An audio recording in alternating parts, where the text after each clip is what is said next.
Friends, आज हम जहांगीर के बारे में पढ़ेंगे। जहांगीर का अर्थ क्या होता है? जहांगीर का अर्थ होता है विश्व विजेता, और जहांगीर के काल को न्यायप्रिय काल कहा जाता है। ठीक है, तो जहांगीर का जन्म कहाँ होता है? जहांगीर का जन्म फतेहपुर सीकरी में होता है। और कहाँ? शेख सलीम चिश्ती की कुटिया में जहांगीर का जन्म होता है। 30 अगस्त 1590 ईस्वी में जहांगीर का जन्म होता है फतेहपुर सीकरी में।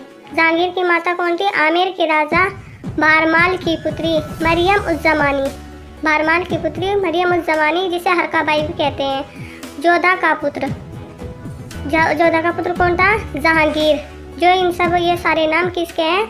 जहांगीर की माता के नाम है। जहांगीर की माता का नाम है। और जहांगीर के बचपन का नाम क्या था? सलीम था।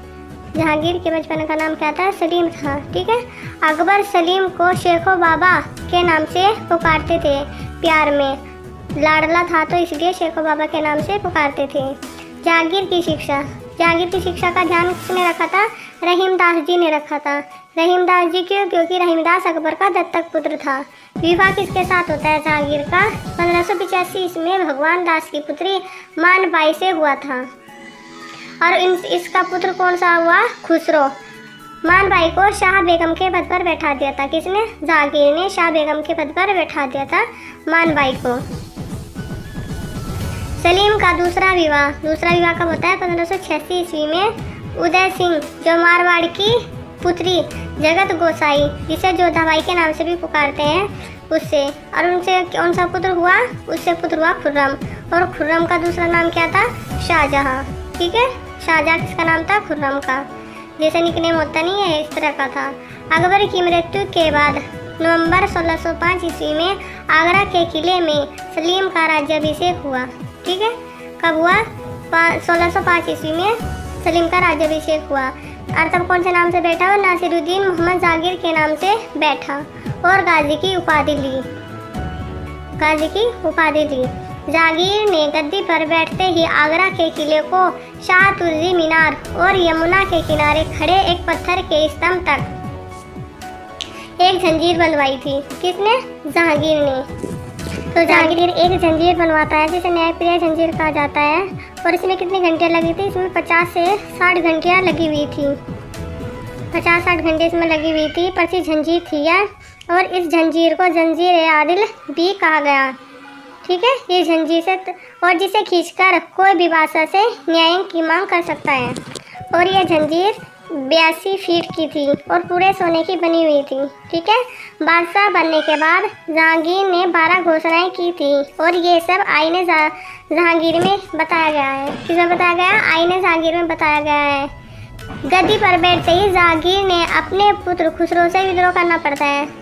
जब ये गद्दी पर बैठ जाता है तो सबसे पहले विद्रोह इसे अपने पुत्र के खिलाफ ही करना पड़ता है, जो भेरवाल के युद्ध के नाम से जाना जाता है। और ये जहांगीर और खुसरो के बीच हुआ, जिसमें जहांगीर जीत जाता है और खुसरो हार जाता है।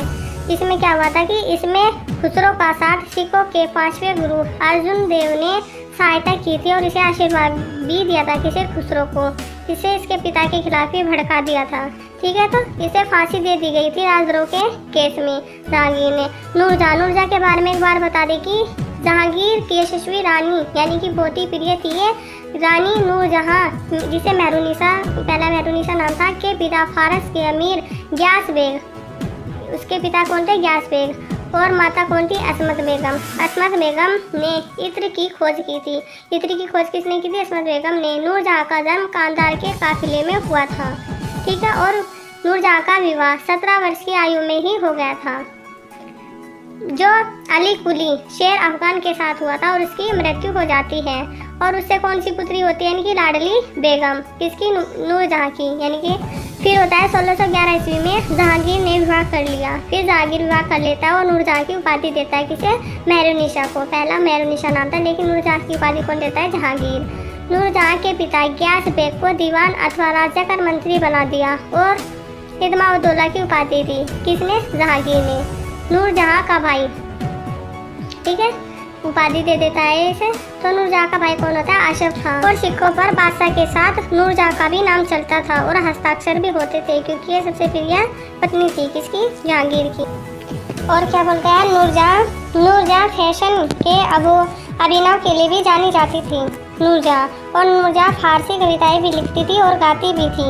जहांगीर की मृत्यु के बाद नूरजहाँ ने शेष जीवन लाहौर में 2 लाख पेंशन से बिताया। जब जहांगीर की मृत्यु हो जाती है तब पेंशन से नूरजहाँ अपना जीवन व्यतीत करती है।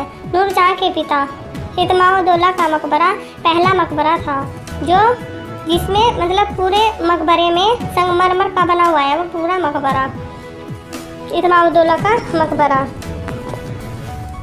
पूरा सोने का बना है। जहांगीर का मकबरा, जहांगीर का मकबरा नूरजहाँ बनवाती है। कहाँ पर? लाहौर में 1627 ईस्वी में, क्योंकि जहांगीर की तो मृत्यु हो जाती है ना, तो फिर कौन बनवाती है? नूरजहाँ बनवाती है। नूरजहाँ की मृत्यु 1645 ईस्वी में हो जाती है। इसी मकबरे में दफनाया गया, जहाँ पर जहांगीर का मकबरा था उसी मकबरे में नूरजहाँ को भी दफनाया गया। तगमा कर समाप्त किया जो घोड़ों पर लगता था, यह ज्योतिष विद्या मानता था इसने रोक भी लगाई पशु बलि पर, जो कि 2 दिन नहीं दी जाएगी। कब? थर्सडे और संडे को पशु बलि नहीं दी जाएगी। जहांगीर को पेटीकोट शासक भी कहा गया है। और एक और बता दें कि अकबर के शासनकाल को भी पेटीकोट शासन कहा जाता है, क्योंकि मामंगा चला रही थी, क्योंकि नूरजहाँ चला रही थी, इसलिए जहांगीर के शासन को भी पेटीकोट शासन कहा गया है। जहांगीर, ठीक है, तो जहांगीर के शासक को पेटीकोट शासक कहा गया है क्योंकि नूरजहाँ चला रही थी। जहांगीर के शासन में ऐसा कौन सा व्यक्ति था जिसने नौसेना का गठन किया है? कौन था? मलिक, जो जजीरा द्वीप पर किया गया था। यह जहांगीर का वफादार था। कौन? मलिक। और इसको गुरिल्ला युद्ध पद्धति का जनक कहा जाता है। किसे? मलिक को। ये गुरिल्ला पद्धति क्या है?